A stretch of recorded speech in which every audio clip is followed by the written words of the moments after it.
Yesterday afternoon, President Trump dissolved 2 White House business councils amid the controversy surrounding the violence in Charlottesville.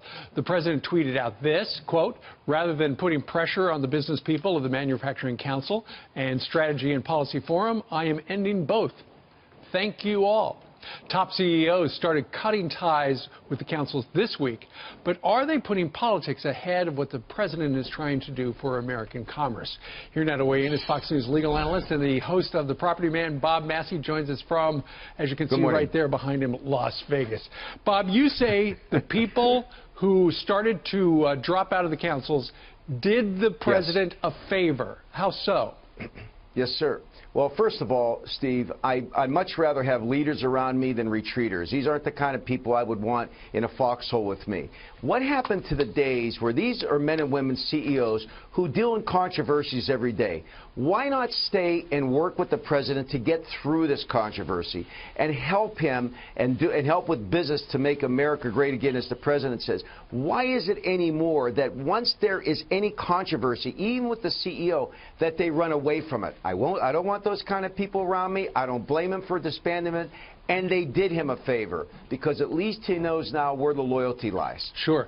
Of course, this is a big story on all the channels and all the papers today, Bob, but a lot of people forget the fact that there were a number of CEOs who dropped out before this happened down in Virginia. Correct. They didn't like the president's approach to the Paris climate thing, and so they left the council at that. But people kind of forget that. You know what, Steve? Look, this guy... Love him or hate him, this guy's a tough guy. My dad, God rest his soul, used to say, if you're born square, you ain't going to die round, okay? You're not going to change this guy. That doesn't mean I agree with the Speaker of the House earlier. He says, look, he's got to soften up. He's got to be able to remember he's not in the private sector anymore. He's got to become more of a politician and soften things up and not fall into this bait that he falls into. But he can't help himself. He feels he has to justify everything. Should his words have been chosen better? Yes. But you condemn a person forever because, I mean, we live in this world now, Steve, that we're looking for perfection. Everybody has to say everything the right way all the time. God forbid if somebody would make a mistake. They go to hell because of that. We got to end it, and now we have this other thing with the monuments and things like that. I don't recognize our country the way that I would like to recognize it, notwithstanding the fact these other things represent things that aren't happening. We live in that's why we are who we are, man. I mean, that's how we are who we are in this country. And that's why we'll always be unique in what we do.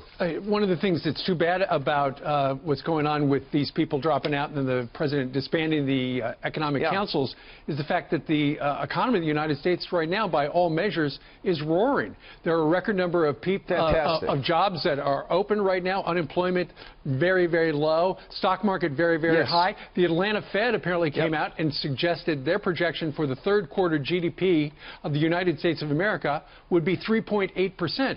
If that actually happens, that's stunning. And why not roll up your sleeves as the CEOs and go to the press and say, look, man, you know, we represent companies. We're part of this advisory council. We're not happy with what you said, but we're here. You wanted us. We're here to make our country stronger and our economy. We're going to work through this. Why run? I mean, if that's the kind of guys and ladies that are involved in this, I don't want them around. Leave me alone. Get out of here. And he was right. Disband it and get these people the hell out of there and come up with something different. I don't get what happened to loyalty in America when it comes to this type of thing. If that's the kind of wimps we have, see you later. I don't want you around. All right. The wisdom of Bob Massi. He is the property man over on Fox Business Network. You can watch his show tomorrow at 8:30 Eastern Time, right over on our sister channel. Bob, thank you very much for joining us live.